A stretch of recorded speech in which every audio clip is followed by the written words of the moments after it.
Él hablaba de salud, de esperanza, de cómo recuperar el control de tu cuerpo y de tu vida. Y se convirtió en una figura muy querida por miles que juraban que les había salvado la vida. Pero detrás de las cámaras había otra historia, una que no se contaba, una que estalló el día en que su cuerpo falló sin vida. Y desde entonces nada volvió a ser igual. Esta es la historia de Frank Suárez. What's the emergency?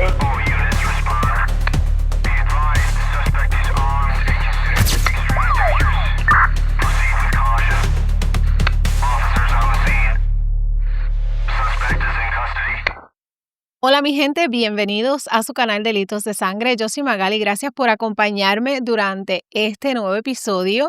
Te invito a que seas parte de esta familia y sé que sigo repitiendo lo mismo, que seas parte de este canal, que me dejes un like, que me dejes un comentario, que me compartas para que Delitos de Sangre y esta historia, que es muy importante, llegue a donde más personas. Francisco Antonio Suárez Marroy nació el 12 de junio de 1950 en Santurce, Puerto Rico. Fue el menor de 4 hermanos, criado en una familia de padres trabajadores que valoraban la disciplina, el esfuerzo y la educación. Su padre, don Francisco Suárez, era un hombre serio, de carácter fuerte, pero muy responsable. Su madre, doña Irma, era más paciente y cariñosa, el balance perfecto dentro del hogar.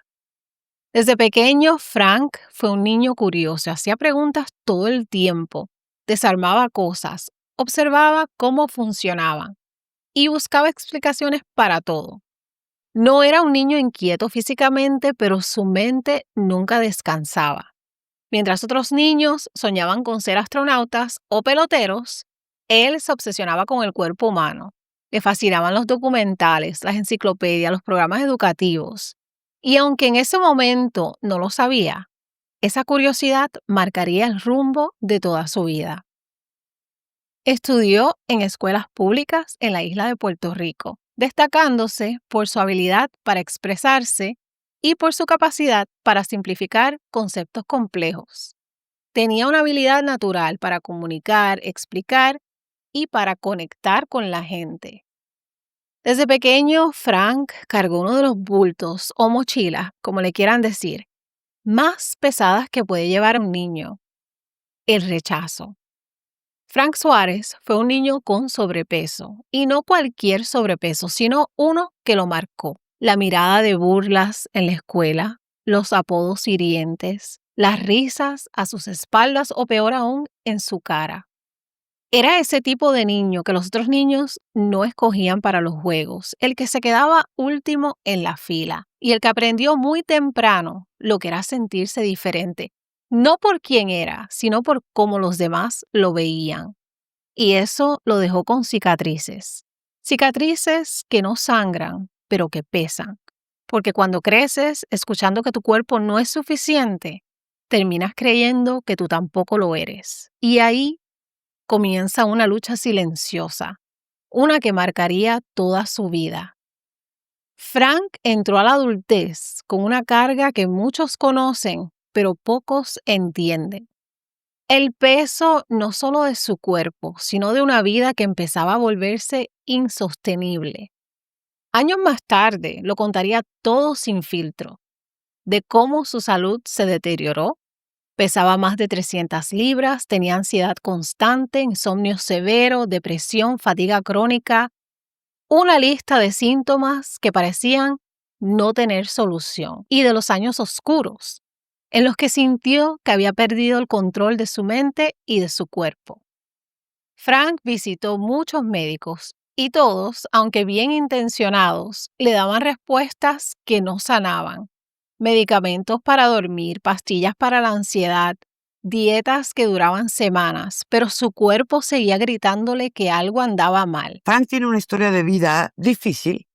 ¿Por qué? Porque fuiste un niño gordito, que sufrías bullying, que desarrollaste otro tipo de enfermedades, hasta que llegó el momento en que dijiste, basta. Me tenían nombre en la escuela. Los niños pueden ser bastante crueles unos con otros. No es porque sean malos, es por pura ignorancia, ¿no?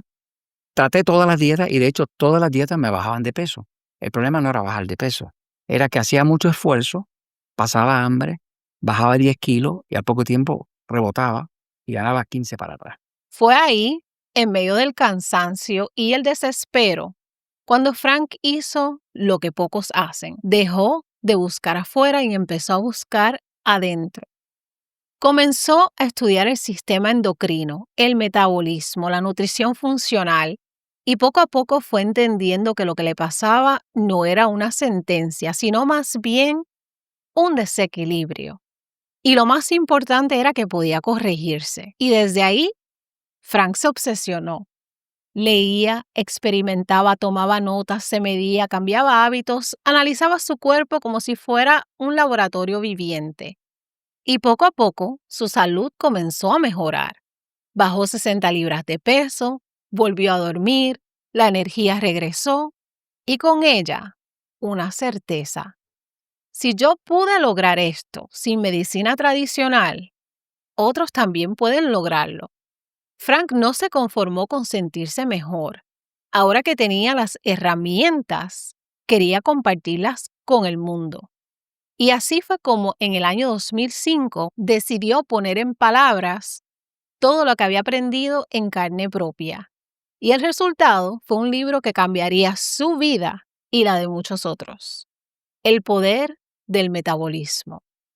No era un libro académico, no tenía lenguaje técnico ni tablas complicadas. Era directo, claro y sobre todo humano, escrito desde la experiencia, con la voz de alguien que había vivido en carne propia todo lo que contaba. Y ese libro llegó justo cuando miles se sentían igual que él en sus peores días. Cansados, confundidos, enmoguillados, como él mismo lo decía, frustrados con su cuerpo y sin respuestas claras. Personas que cuando leyeron esas páginas que hablaban de tiroides, glándulas suprarrenales, resistencia a la insulina, grasa abdominal y hábitos destructivos con un lenguaje de tú a tú, sintieron algo distinto. Sintieron esperanza. El libro fue un éxito rotundo. Se convirtió en un bestseller con más de 1 millón de copias distribuidas, traducido a varios idiomas y usado como herramienta esencial por miles de hispanos, dentro y fuera de Estados Unidos. Pero Frank no se detuvo ahí. El éxito del libro fue solo el principio. A los pocos años fundó Natural Slim, una red de centros metabólicos que combinaban educación nutricional, asesoría personalizada y suplementación natural. Empezaron en Puerto Rico, pero pronto llegaron a Estados Unidos, estados como Florida, Texas, Nueva Jersey, a México, Colombia, Costa Rica, Panamá, República Dominicana y hasta España. Al mismo tiempo, lanzó su canal de YouTube, Metabolismo TV, un canal donde no aparecían médicos con bata blanca ni conferencias llenas de jergas científicas. En el canal era solo Frank, su pizarra y un marcador, y su manera única de explicarlo todo como si te lo contara un amigo sabio. Bienvenidos a Metabolismo TV, tu fuente de información correcta sobre el metabolismo y la salud. Yo no soy médico, soy investigador de la salud. Esa frase dicha una y otra vez, con seguridad y humildad, se volvió su sello. Y en menos de una década, su canal superó el 1.000.000 de suscriptores y acumuló cientos de millones de vistas. La gente lo escuchaba porque confiaban en él, porque veían los resultados y porque hablaba no solo del cuerpo, sino también de la mente, de la espiritualidad, del estrés, del trauma y de la disciplina emocional. A lo largo de los años publicó otros libros: Diabetes sin problemas, recetas, el poder del metabolismo, metabolismo ultrapoderoso. Cada uno complementaba al anterior, cada uno ayudaba a otra generación a entender que estar enfermo no tiene que ser algo normal. Claro que no todos los recibieron con aplausos, aunque siempre fue claro al decir que sus métodos no sustituían la medicina tradicional y que todo debía hacerse con supervisión médica. No faltaron las críticas. Algunos sectores médicos nos señalaban que si era un charlatán, que si no tenía títulos, que si hablaba sin respaldo científico, pero había algo que no podían refutar, y eso eran los resultados. Miles de testimonios los respaldaban. Personas que dejaron medicamentos, bajaron decenas de libras, recuperaron la energía, durmieron mejor, controlaron su azúcar y sintieron que volvieron a vivir. Y así, sin quererlo, pasó de ser un hombre que buscaba respuestas a ser la respuesta para muchos. Para miles, Frank no era solo el del metabolismo. Era rutina, era compañía diaria, un mentor digital que hablaba como un viejo amigo directo al alma. Publicaba videos casi a diario, respondía a dudas, explicaba condiciones complejas, desmontaba mitos, todo con su pizarra, el marcador en mano y una voz serena pero firme. Es que él no tenía que gritar para hacerse escuchar. No necesitaba títulos para que lo respetaran. Tenía los resultados y eso se notaba en su comunidad. Miles de personas le escribían desde todos los rincones del mundo. Gracias a ti rebajé 40 libras, por fin entendí qué me pasaba con mi tiroide, me devolviste la vida. Frank empezó hablando de metabolismo, pero con el tiempo su mensaje fue mucho más allá del cuerpo. Hablaba del subconsciente, del estrés, de la mente, del trauma, del perdón, de cómo las emociones no resueltas podrían afectar tu salud física y cómo sanar desde adentro hacia afuera. Él decía, el cuerpo grita lo que el alma calla. No estás enfermo, estás fuera de balance. Frank se convirtió en una figura de bienestar integral y eso no era casualidad. Para Frank, la medicina tradicional tenía muchas herramientas útiles, pero también muchas limitaciones y él lo decía abiertamente. Criticaba el uso de fármacos, cuestionaba la dependencia a pastillas para dormir, para adelgazar, para la ansiedad. Se enfrentaba con firmeza a lo que él llamaba la industria del síntoma que no curaba, solo te mantenía funcionando. Y aunque siempre aclaraba que no era médico, su impacto fue tal que muchos preferían ir a verlo a él antes que ir a una clínica. Eso que por supuesto le ganó enemigos. Algunos sectores del mundo médico decían que estaba desinformando a masas, que estaba jugando con la salud pública. Pero él no se escondía, respondía con hechos y con testimonios y con los números. Para 2020, su canal de Metabolismo TV acumulaba más de 1,000 videos. Sus libros eran material de consulta en hogares y oficinas de nutrición. Y sus centros de Natural Slim estaban en plena expansión. Se había convertido en una alternativa confiable para quienes se sentían olvidados por el sistema médico tradicional. Frank no era perfecto y él lo decía. Hablaba de su propio estrés, de sus rutinas, de los errores que él había cometido, pero siempre volvía al mismo punto. La salud empieza con entender tu cuerpo. Esa cercanía, su firme humildad, esa manera de hablar claro sin asustar a la gente, fue lo que lo convirtió en algo más que un empresario, lo convirtió en un símbolo. Frank estaba en su mejor momento, su canal seguía creciendo, sus clínicas abrían nuevos locales y sus libros seguían vendiéndose como pan caliente. En sus últimos videos hablaba con la misma energía de siempre, mantenía su mismo estilo, un lenguaje sin rodeos, parecía tener aún tanto por decir, tanto por hacer.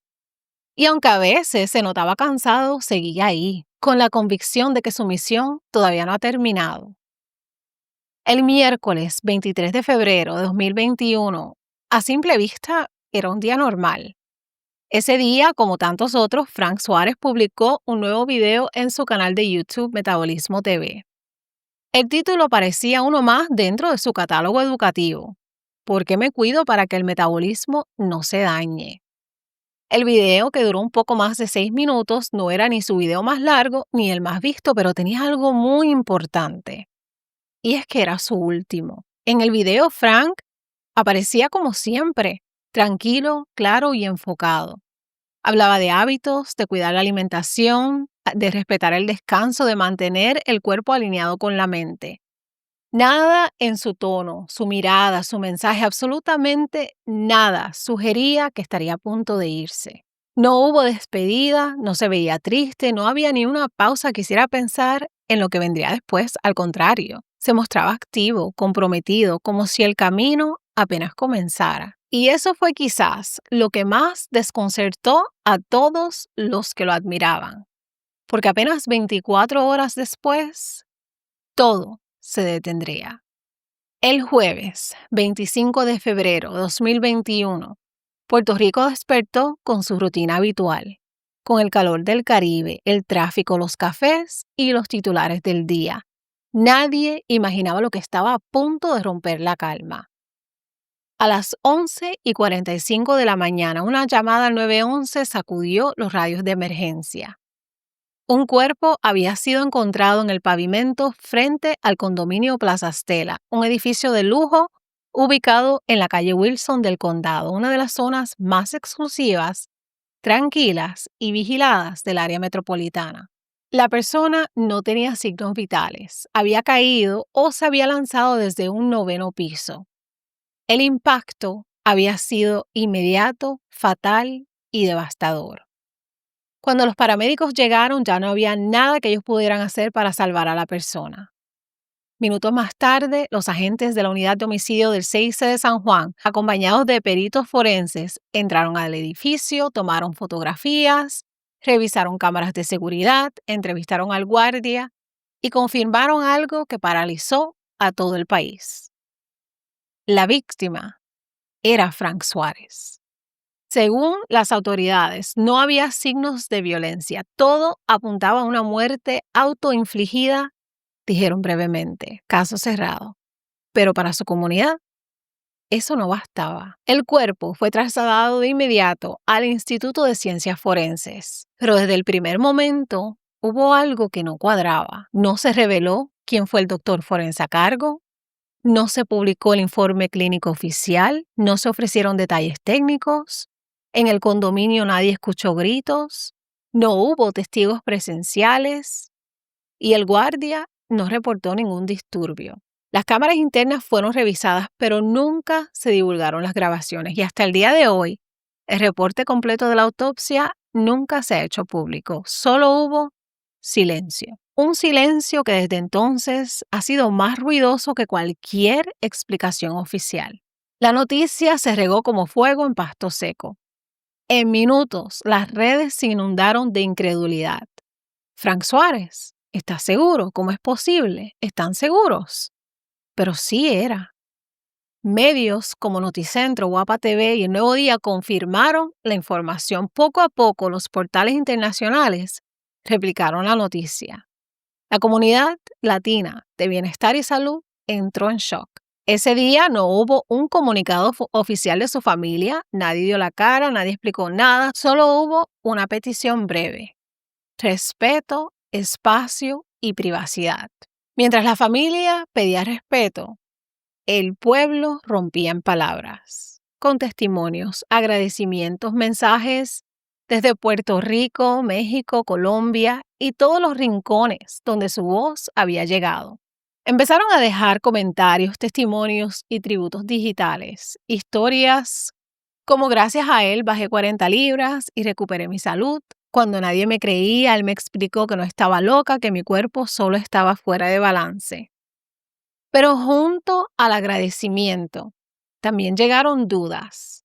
Y no eran dudas necesariamente morbosas, eran dudas de quienes conocían su trayectoria, conocían su energía, su rutina y el compromiso diario que Frank tenía con sus seguidores. ¿Cómo alguien que ayer hablaba de cuidarse, hoy ya no está? ¿Cómo alguien que motivaba a otros terminaría así? ¿Por qué no hay más detalles? ¿Por qué parece todo tan rápido, tan cerrado, tan final? En los foros de grupos de Facebook y en los comentarios de sus videos comenzaron a surgir hilos, especulaciones y muchas teorías. Algunas absurdas, otras inquietantes, pero todas nacidas desde el mismo lugar: la falta de respuestas. Porque no hubo un velorio público, no hubo una ceremonia abierta. Y aunque esto podría justificarse por la pandemia por la que el mundo estaba pasando en ese momento, el silencio total no, al menos no para sus seguidores. Y así el caso fue quedando en el aire. La comunidad quedó en duelo, sin respuestas claras y sin un cierre. Cuando una figura pública pierde la vida en circunstancias extrañas, la gente quiere y busca respuestas, y cuando no las hay, ahí es que empiezan las teorías. En el caso de Frank Suárez, Las preguntas surgieron desde el primer día. La gente se preguntaba por qué alguien tan enfocado, tan activo, tan comprometido terminaría así. ¿Qué pasó en esas últimas horas? Y las autoridades repitieron lo de siempre. No hay signos de violencia, todo apunta a una muerte infligida. Y con eso cerraron la carpeta. Para muchos, ese cierre del caso tan rápido, el que no hubo ningún mensaje, ninguna despedida y ese silencio oficial, institucional, mediático, alimentó algo que ya había empezado a crecer, que eran las dudas. Algunos señalaron que Frank estaba bajo mucho estrés, que la pandemia había afectado las operaciones de Natural Slim, que tenía una carga de trabajo brutal con entrevistas, con sus videos diarios y el manejo de clínicas internacionales. Otros hablaban de posibles roces personales o familiares, de agotamiento emocional, depresión interna. Y hubo quienes fueron más lejos, pero mucho más lejos, hablando de teorías sobre la industria farmacéutica. Gente diciendo que Frank sabía demasiado, que molestaba a sectores poderosos, que su postura crítica lo había convertido en una amenaza, que tal vez tenía la cura del cáncer y que por eso alguien quiso silenciarlo. Y él mismo lo había dicho en varios videos: no estoy en contra de los médicos, estoy en contra de los intereses que quieren mantener a la gente enferma. Una frase que en retrospectiva sonaba profética. Pero ¿sería que recibió amenazas? ¿Sería que estaba siendo vigilado? De esto no hay pruebas, ni hay denuncias, ni grabaciones, pero tampoco hay desmentidos oficiales. Ni una sola autoridad salió a decir esto no fue así. Y cuando nadie desmiente nada, todo parece posible. Las teorías siguieron creciendo y con ellas el dolor de una comunidad que se sentía huérfana. Porque no era solo el misterio, era el vacío, el silencio del gobierno, la falta de cobertura profunda de la prensa, la ausencia de un cierre. Y mientras el tiempo pasaba, nadie aclaraba nada y nadie parecía interesado en hacerlo. Pero, ¿cuándo realmente uno sabe quién está al borde? Uno puede ver a una persona sonreír, grabar un video lleno de energía, hablar del futuro y aún así no tener idea de lo que está cargando esta persona por dentro. Y les voy a dar un ejemplo. En mis años trabajando en emergencias médicas, yo he tenido muchos de mis compañeros que han hecho esto, al menos 7 de ellos muy cercanos a mí. Personas con las que nos habíamos reunido días antes de su muerte. Y honestamente, ni nosotros, que vemos pacientes bien a menudo, nos dimos cuenta que ninguno de ellos, que en paz descanse, pero no nos dimos cuenta que algo andaba mal. Y eso fue lo más fuerte en el caso de Frank Suárez, porque Frank parecía tenerlo todo bajo control. Pero sabemos que Frank en algún momento sufrió de ansiedad, sufrió de depresión. Y aunque nos sentamos aquí y pensamos en ese último video que yo no pude llegar a ver, con todo y haberme metido en el canal de Metabolismo TV y busqué entre los 3,000 y pico de videos que tiene el canal, no encontré ese video. Pero según pude leer, a él se le veía bien. Pero tenemos que pensar que realmente no sabemos por lo que estaba pasando. No sabemos si ese video fue grabado semanas antes, porque como sabemos, hasta el día de hoy están saliendo videos nuevos en el canal. No se puede descartar que esa no haya sido realmente la causa de su muerte repentina. Y yo pensaba que este video llegaría hasta aquí. Y aunque yo no estoy segura de cómo pasó todo, al menos pensé que podría ofrecerle un poco de consuelo a sus seguidores, en especial a los que siguen empeñados con que algo oscuro le pasó, incluyendo a Osvaldo Ríos, quien acabó de confirmar su teoría. Pero no, porque justo cuando el eco de las preguntas comenzaban a apagarse, alguien encendió una nueva luz. Una que venía nada más y nada menos que de su propia familia. Y lo que compartió fue más que un testimonio. Fue una ventana al mundo privado de su padre, un mundo que muy pocos conocíamos. Que a pesar del éxito, del carisma público, del canal, los libros y la comunidad, en casa las cosas no eran tan simples. Y entonces soltó la bomba que nadie vio venir. Mi papá era parte de la cienciología. Una información la cual yo personalmente desconocía. Lo dijo claro, sin rodeos, en una entrevista que le concedió a Molusco. Una revelación que cambió por completo el enfoque de esta historia. Y les dejo el enlace en la descripción del video por si lo quieren ver. Pero no solo habló de religión, habló del hombre y reveló cosas que sinceramente nadie esperaba escuchar. Y vamos a hablar un poco de lo que es la cienciología para los que no la conocen. Y si no la conoces, prepárate porque te vas a quedar con la boca abierta.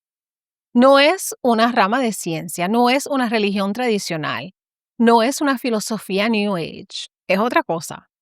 Es un sistema estructurado, jerárquico, caro y en muchos sentidos secreto. Y la historia empieza con un hombre que no era pastor, ni médico, ni psicólogo, sino que era un escritor de ciencia ficción. El fundador de la cienciología se llamaba L. Ron Hubbard y antes de ser visto como un líder espiritual, era un autor prolífico de novelas pulp, aventuras espaciales y mundos imaginarios. En 1950, Hubbard publicó un libro titulado Dianética, la ciencia moderna de la salud mental. Ese fue el génesis. Ahí presentó su teoría de que todos los males emocionales y físicos del ser humano vienen de lo que él llamó engramas o traumas almacenados en el subconsciente que según él te sabotean desde adentro. Y según él, si tú logras eliminar esos engramas a través de una técnica específica que ellos usan llamada la auditoría, que son sesiones en las que te conectan a una especie de polígrafo, entonces te convertirías en un ser libre, sin limitaciones, sin enfermedades y sin miedo. A ese estado le llamó clear. ¿Y cómo llegabas a este clear? Pues pagando sesiones. Muchas sesiones con un aparato llamado e-meter, una especie de detector de mentiras espiritual que supuestamente medía tu nivel de trauma inconsciente, guiado por un auditor entrenado por la misma iglesia. Pero cuando empezaron a acusar a Hubbard de practicar psicología sin licencia y de estar estafando a la gente, Hubbard hizo un giro magistral. En vez de seguir promoviendo Dianética como ciencia, la convirtió en religión. Y así fue que en 1954 fundó oficialmente la Iglesia de la Cienciología en el estado de California. Y ahí, mi gente, empezó el imperio. La cienciología fue creciendo con cursos, escalas espirituales, niveles de avance y claro que con las donaciones, porque para avanzar de nivel no bastaba con fe. Había que pagar cursos de cientos a miles de dólares, niveles secretos, documentos clasificados que solo veías cuando llegabas hasta cierto estatus. Y cuando llegabas al famoso nivel OT3, el Tetan Operante nivel 3, te soltaban una historia que para muchos es donde todo se vuelve ciencia ficción total. Les voy a contar. Cuando llegas al nivel OT3, la iglesia te revela una supuesta verdad cósmica de que hace 75 millones de años un dictador galáctico llamado Zenu, o sea, un extraterrestre, trajo millones de almas a la Tierra, las explotó en volcanes y esas almas llamadas tetanes se pegaron a los cuerpos humanos. Y desde entonces, cada uno de nosotros los seres humanos llevamos dentro miles de esos tetanes que nos provocan enfermedades, depresiones, adicciones. Y solo con la auditoría puedes liberarte. Y aquí uno pensaría que si alguien va y le cuenta esta historia a la gente diría, anda, vale, este tipo está loco y salían corriendo. Pero no, la gente seguía pagando porque cuando llegaban a ese nivel, ya estaban totalmente envueltos mental, emocional y financieramente. La cienciología no se presenta como una religión desde el principio, se presenta como una herramienta para mejorar tu vida, para ayudarte a obtener las cosas que yo diría que todos buscamos.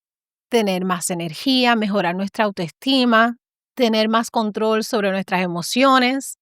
Y lo más común es que tú mismo te acerques por curiosidad. Pero muchos entran en momentos vulnerables, personas que están pasando por divorcio, personas que están pasando por enfermedades, por pérdidas o por depresión. En muchos países, incluyendo Puerto Rico, México, Estados Unidos, tienen stands en centros comerciales, ferias o locales. Tienen su mesita ahí promoviendo la religión. Pero lo que hacen es que le ofrecen una prueba llamada Oxford Capacity Analysis, una prueba de personalidad gratuita.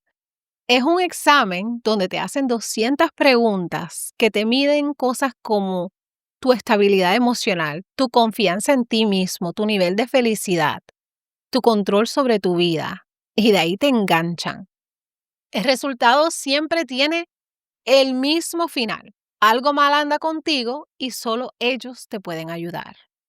Después de darte los resultados de la prueba, te dicen que puedes mejorar con un curso básico, casi siempre uno como cómo comunicarse con eficacia, superando los altibajos de la vida, cómo tener éxito en tu carrera.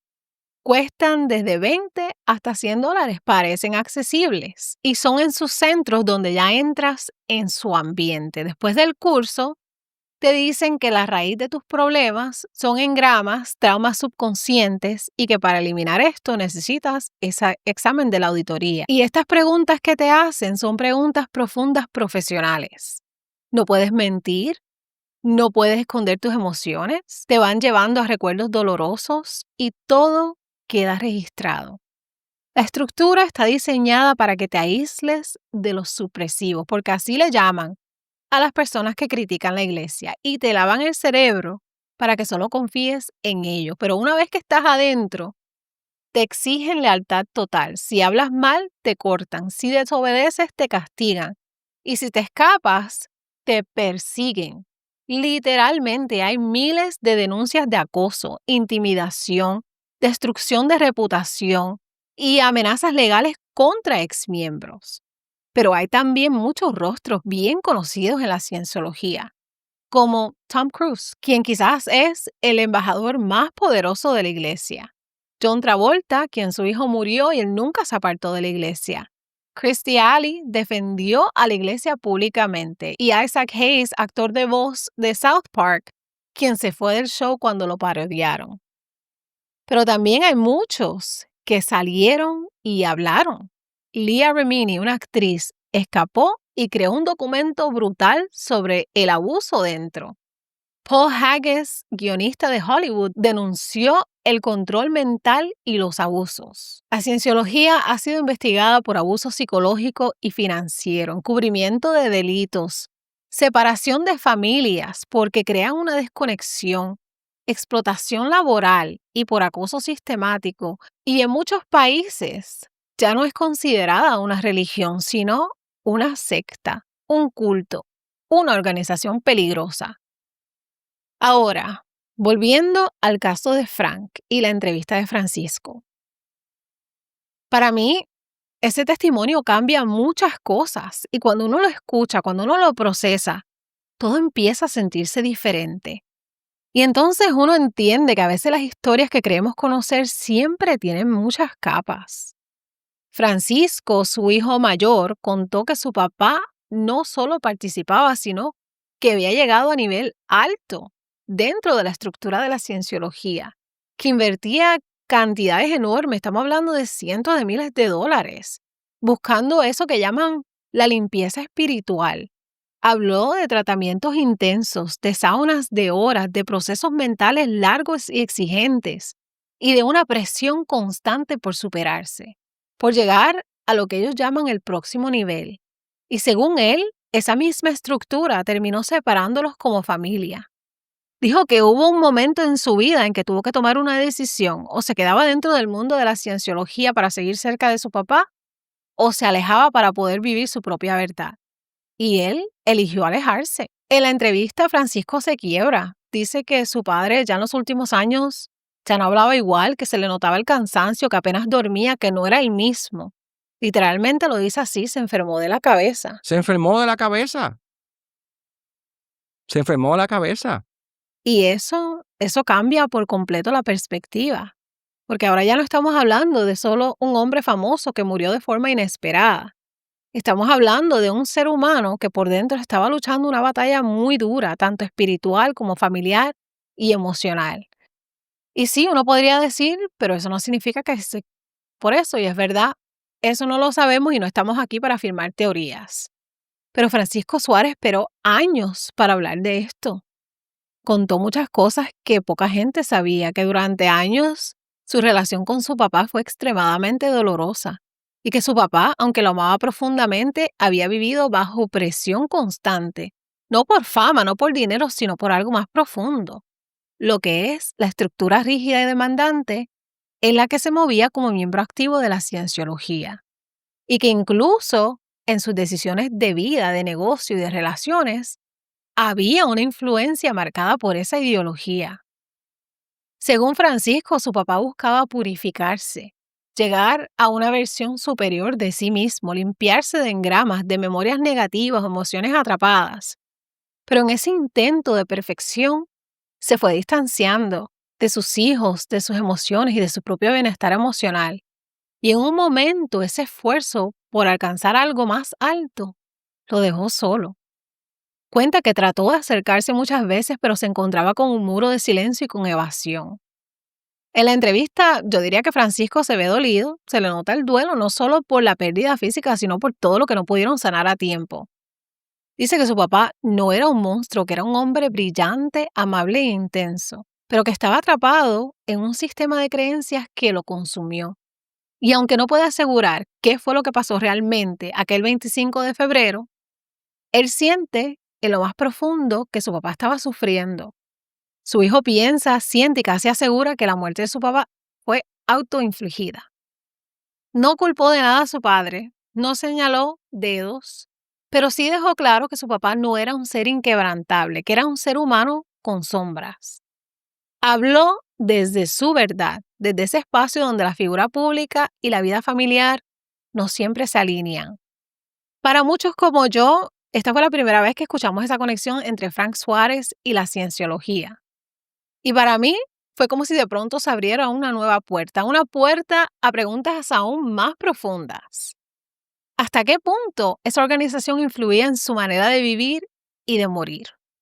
¿Hubo algún conflicto entre su vida pública como educador de la salud y su vida privada como miembro de una estructura tan controlada? ¿Y qué tal si quería salir de la iglesia? Porque ya sabemos cómo funciona esta organización. Cada paso cuesta dinero, mucho dinero, y que cuando alguien quiere salirse de ahí, ahí es que comienza el infierno, la persecución, los chantajes y las amenazas legales. Y no estamos diciendo que la cienciología fue la causa directa de su muerte y tampoco que tuvo un rol específico en su salud mental, que no me vengan a querer perseguir a mí. Pero es imposible ignorar el potencial peso emocional y psicológico que puede tener una estructura como esa, especialmente en alguien que ya cargaba con la presión de ser figura pública, un empresario, un líder referente para miles. Este no es el momento de convertir la cienciología en el villano, pero sí es el momento de reconocer que hay capas que aún no se han explorado. Entonces, pongamos esto en perspectiva. Un hombre como Frank Suárez, con clínicas, libros, videos diarios, empleados fanáticos, también era una figura con dinero, visibilidad y disciplina, o sea, un blanco perfecto para una organización como esta. No lo sabemos con certeza, pero cuando mezclamos eso con una muerte inesperada, una investigación sin informes claros y un hijo que rompe ese silencio años después, es imposible no hacerse preguntas. Preguntas que hasta hoy no tienen respuesta, porque lo que pocos saben es que esta organización ha estado en el centro de algunos de los escándalos más controversiales, peligrosos y bien documentados en la historia moderna de las sectas. Y no lo digo yo, lo dicen exmiembros, periodistas, abogados y hasta gobiernos. Y les voy a contar un poco, sin aburrirlos mucho, aunque a mí me parece súper interesante. Permítame contarles de Operation Snow White, Operación Blancanieves, uno de los escándalos más grandes involucrados en esta organización. Y no es una teoría, no es una exageración. Es un hecho histórico documentado y comprobado judicialmente. En la década de los 70, miembros de la Iglesia de la Cienciología organizaron una operación de espionaje sistemático contra más de 130 agencias gubernamentales estadounidenses. Entre ellas estaban el FBI, el IRS, el Departamento de Justicia y varias embajadas extranjeras. Su objetivo era robar documentos que pudieran comprometer a la organización o revelar investigaciones en su contra. Esa fue una operación calculada, meticulosa, ejecutada por miembros de alto nivel, y no se trataba de un par de individuos actuando por su propia cuenta. En 1977, el FBI ejecutó un operativo masivo que descubrió toneladas de archivos robados escondidos en las oficinas centrales de la iglesia, por lo que 11 miembros de altos cargos de la cienciología fueron procesados y condenados, incluida Mary Sue Hubbard, esposa del fundador Ron Hubbard. Hasta hoy, ese caso sigue siendo la infiltración más extensa conocida contra el gobierno federal por parte de una organización privada. Ahora, otro elemento constante en la historia de la cienciología es su reacción ante la crítica contra periodistas, exmiembros, escritores y hasta familiares que han alzado la voz, han denunciado acoso sistemático, vigilancia constante, campañas de difamación y manipulación legal. El caso más conocido es el de Paulette Cooper, una periodista quien fue una de las primeras personas que se atrevió a hablar públicamente sobre los abusos de la iglesia y que en 1971 publicó el libro The Scandal of Scientology. Como represalia, la Oficina de Guardianes de la Cienciología, una especie de inteligencia interna, lanzó una campaña llamada Operación Freakout, cuyo objetivo era hacerla encarcelar o internar en un hospital psiquiátrico.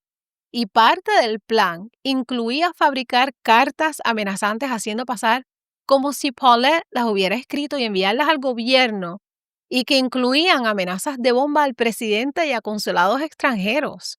Y esta mujer fue acusada formalmente por el FBI debido a estas cartas falsificadas y estuvo al borde de ir al juicio federal, lo cual podría haberla llevado a prisión. Pero cuando el FBI allanó las oficinas centrales de la Iglesia de la Cienciología en Los Ángeles en 1977, encontró los documentos internos que detallaban la operación Freakout. Y eso fue lo que demostró que Paulette era inocente y que había sido víctima de una campaña de difamación y acoso orquestada por la iglesia. Paulette Cooper sobrevivió porque lo que hicieron con ella fue un intento de destrucción total, emocional, legal y reputacional, pero logró salir con vida, aunque marcada para siempre. Ahora bien, no todos corrieron la misma suerte, porque años después, otra historia aún más devastadora saldría a la luz. Una historia que no terminó con demandas, sino con una muerte, la de Lisa McPherson. Lisa tenía 36 años, era ciencióloga desde hacía tiempo, creía y participaba activamente.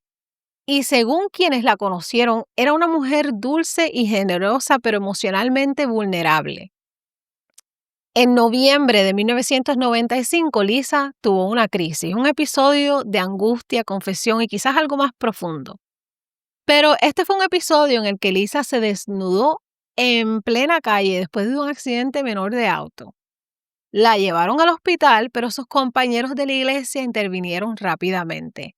La sacaron del hospital contra recomendación médica y la trasladaron al hotel Fort Harrison, una propiedad operada por la misma cienciología en Clearwater, Florida.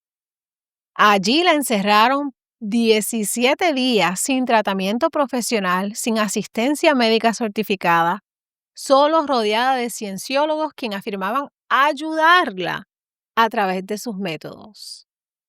Lo que pasó en esa habitación aún genera escalofríos.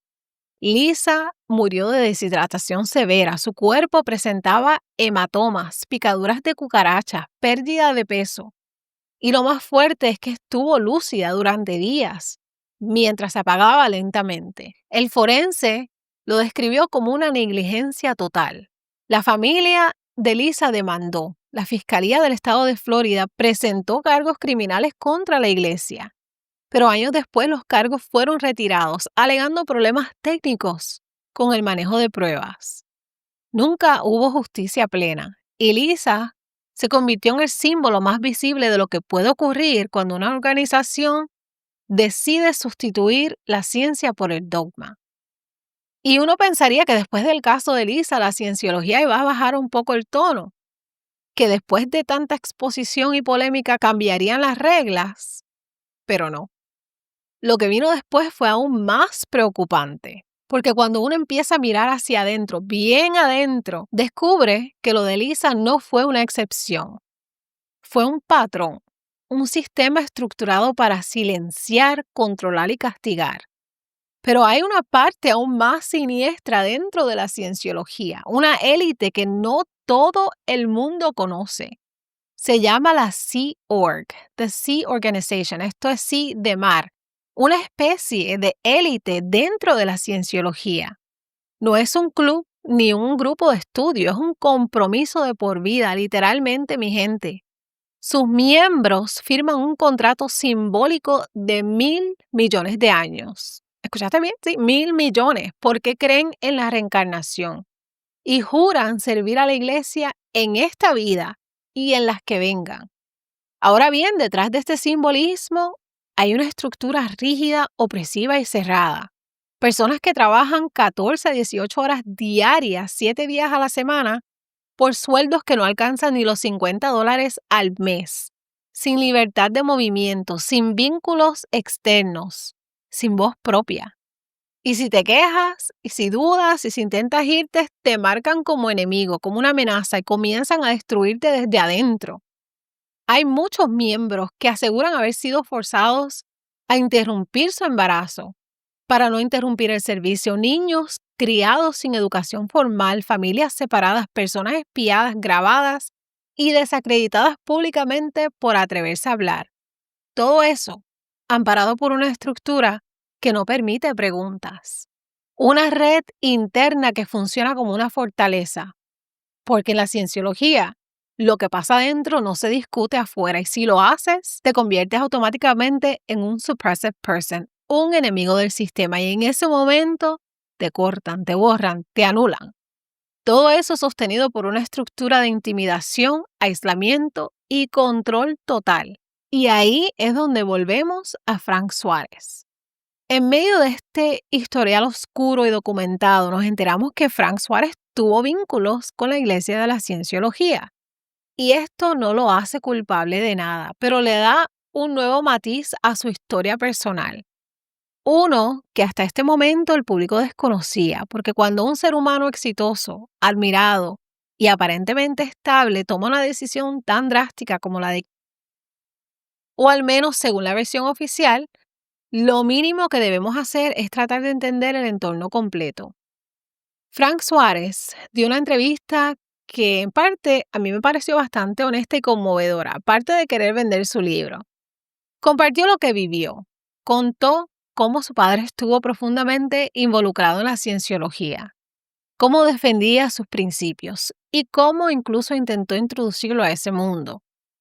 Pero también reveló que Frank en sus últimos años comenzó a dudar, a distanciarse, a experimentar un proceso de desprogramación, un proceso que describió como doloroso, solitario y agotador emocionalmente. Salir de una estructura como esa, cuando ha sido parte central de tu vida, no es fácil, requiere valentía. Y muchas veces ese quiebre interno puede pasar desapercibido para quienes solo ven el éxito externo. No venimos a especular ni a emitir juicios, pero cuando uno observa el historial de esta organización, sus métodos de control, su resistencia al escrutinio público y el testimonio del hijo de Frank, es imposible no hacerse nuevas preguntas, porque a veces la verdad no está en la que se dice, sino en lo que no se puede decir. Él recuerda que en ese tiempo su papá le pidió perdón, un perdón sincero, profundo, por todo lo que no entendió, por las veces que eligió la organización antes que a su propio hijo. Dice que su papá fue una persona que luchó con todo hasta que no pudo más. Y ahí uno empieza a ver la grieta. Una grieta que quizás llevaba años creciendo en silencio.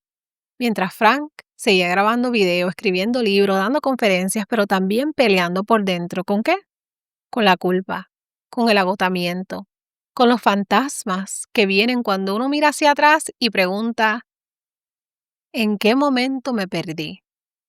Y quizás, solo quizás, Esa ruptura con la cienciología fue su última gran batalla, porque salir de algo así no es como apagar una cámara, es perder estructuras, amistades, es perder identidad. Y en medio de todo eso hay una familia, un hijo que solo quería un papá, un hombre que tal vez no sabía cómo volver a ser solo eso, un padre, un humano, un hombre cansado.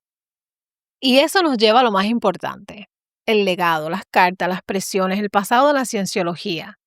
Todo eso quedó sin respuesta.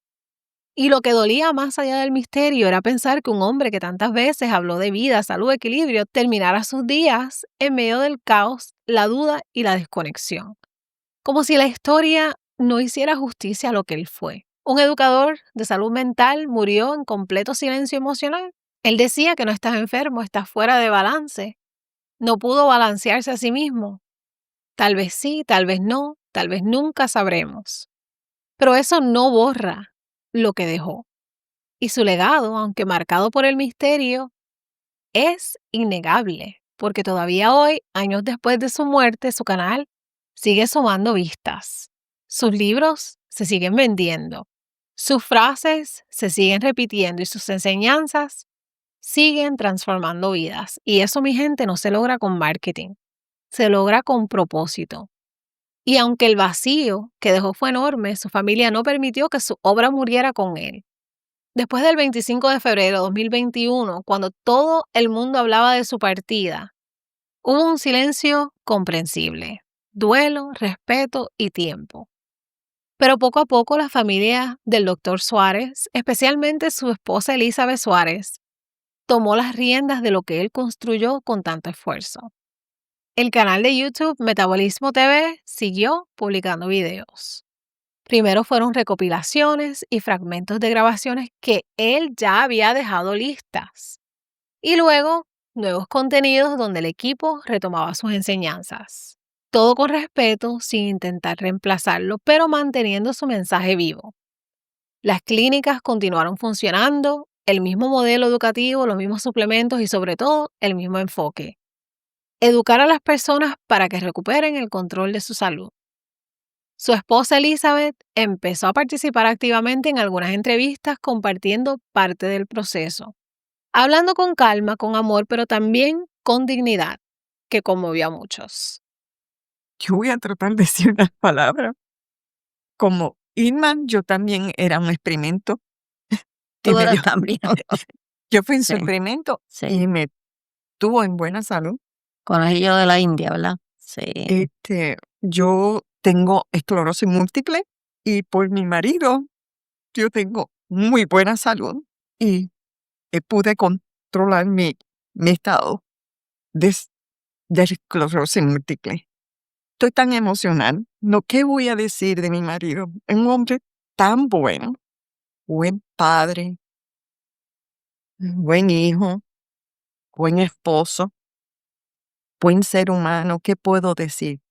Solamente se me ocurrió decir una palabra y escribirla porque estoy muy emocional. Porque él era mi amado. Y amaré todo momento que me diste. Mantendré tu legado siempre vivo. Por eso somos un equipo aquí y lo vamos a mantener. Atenderé tu familia como si fuera totalmente mía. El don que tuviste de comunicar en arroz y habichuela no lo tendrá nadie más. Todos oímos tu consejo de salud como que lo ayudaste, como lo ayudaste alrededor del mundo, como dijo Manuelito. Te doy gracias, mi amado esposo, y gracias a todos ustedes por haber amado, apoyado y por ayudar a otros, que era lo que él quería. Le agradezco muchísimo todo el amor, todo el apoyo que nos ha dado tantos años.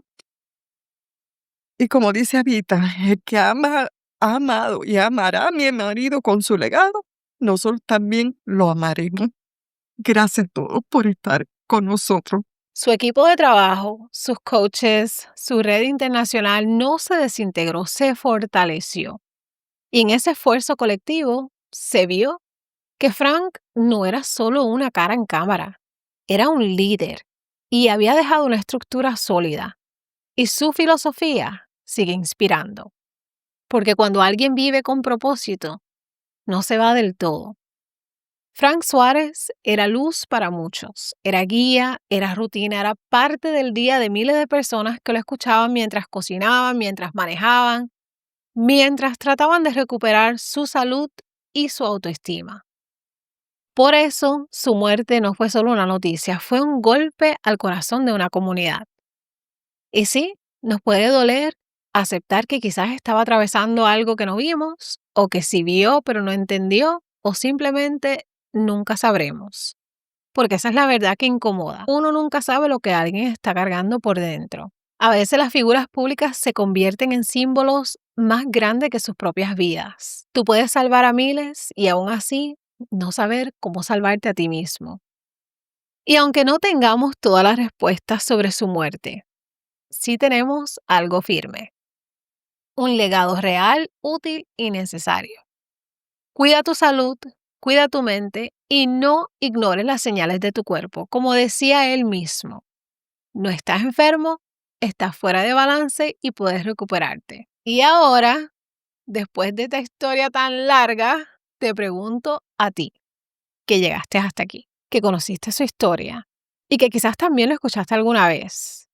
¿Qué piensas tú de lo que le ocurrió a Frank Suárez?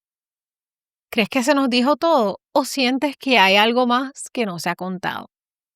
Déjame tu opinión en los comentarios. Gracias por acompañarme durante este viaje en el que conocimos lo que nos han permitido conocer sobre la vida, las dificultades y el legado del Dr. Suárez.